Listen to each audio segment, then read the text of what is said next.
Bonjour and hello Wranglers, welcome to the hatchery. My name is Canadian Guy and I'll be your guide as we go over the different species of voidlings that you'll encounter in Voidling Bound. Our next voidling may be small and unassuming, but what they lack in size, they make up for in cleverness. Meet the Anami. Anamis are small and smart hunters who have adapted to the blizzards and storms on planet Solemn. Their distinct gem on their heads are used during storms to help guide their young pups back home while they are out hunting. Though this creature is small and adorable, you may be shocked as to how capable they are in the field of battle. So, let's see what they can do. The Anami's main attack, Homing Gaze, like the name suggests, is a homing attack that can hit a target from nearly any range. When it locks into an enemy, it is nearly a guaranteed hit. This allows the Anami to stay far back and assault a target without ever being close to danger. Its secondary attack is Return Orb, which sends out an orb of energy that deals damage and returns back to the Anami. This attack can damage the same target once on the way out and once on the way back. As usual, the Anami has a melee attack that can be upgraded to flourish and cause elemental damage. Finally, the Anami has an adorable, yet gravity-defying jump called Bunny Hop, where the Anami swiftly hops in a specific direction, whether you're on the ground or in the air, which can be done up to 3 times before needing a break. The Anami's ultimate ability, Crystal Spires, creates 3 spires of energy, which shoot and send out a massive amount of magical damaging energy, hitting all of its surrounding targets. The Anami is a small, light, and evasive creature that succeeds at staying long range. The key to success with this voidling is to keep your distance and avoid damage as much as possible, while constantly sending pock shots of damage to your enemy. If you decide to bind with this creature, as a Wrangler you must know it has 2 trees of evolution, Cryo and Cybernetic.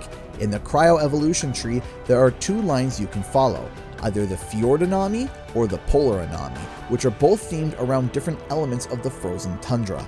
The Eternal Night Anami causes nearby enemies to fall into a cold-induced sleep whenever you execute an enemy with a melee attack, stopping them briefly from moving or attacking.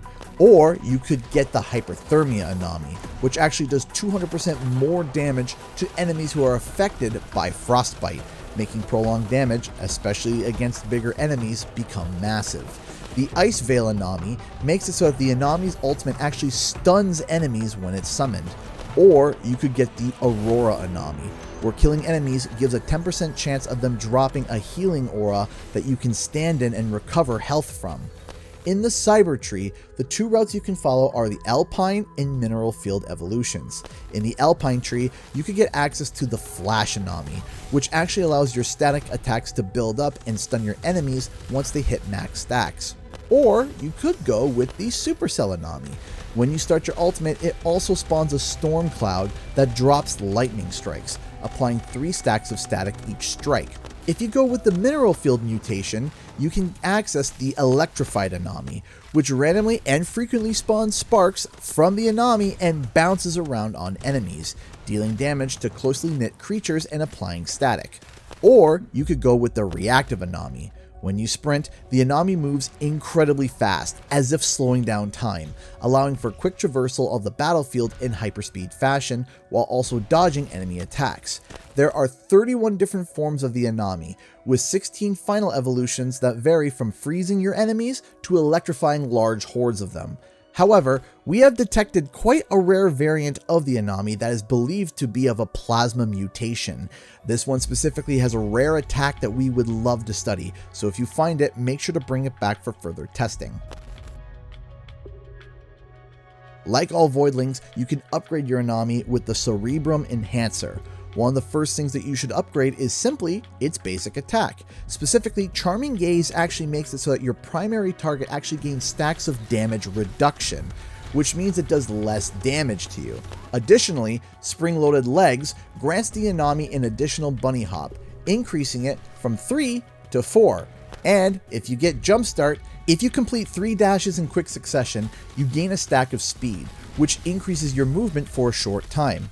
Also, upgrading the Anami's ultimate ability should be a priority. from it causing more damage to staying up significantly longer, and even having a 10% chance of summoning additional spires when an enemy is destroyed. Like I mentioned before, you also can get Tailwind, which adds a flourish to the end of the Anami's attack, dealing AoE damage to those around it. The Anami is small, agile, and a great Voidling to play. If you decide to use it, understand that long distance is your best friend. Hang back and throw homing shots at enemies from afar. Use Bunny Hop to avoid large attacks from creatures and reposition yourself. Don't overspend on Bunny Hops just because you have 3 or 4 of them. Pace yourself, because one of the downsides to the Anami is that if it gets caught in a fight, it can go down quickly. So you need to be constantly moving, shooting, and staying out of trouble. When dropping your ultimate, try to summon it as close to the center of the cluster of enemies as possible so that it hits everything within the area. Only use melee when you're caught off guard by smaller creatures. It is typically unwise to jump into a large group of enemies with the Anami, so only do it if you have a few bunny hops left over to escape. This Voidling is actually fantastic for beginning Wranglers due to its summoning and homing nature, but that doesn't make it shallow either. There are plenty of tricks that this little fox creature can pull off to confuse the Legion forces. All you have to focus on is to not get hit, as it is not very tanky. That's all for today's Voidling Spotlight. While the Anami is a small and intelligent hunter, our next creature is our largest, with a symbiotic relationship that will make anyone tremble in fear, as it causes carnage in its wake. See you all next time.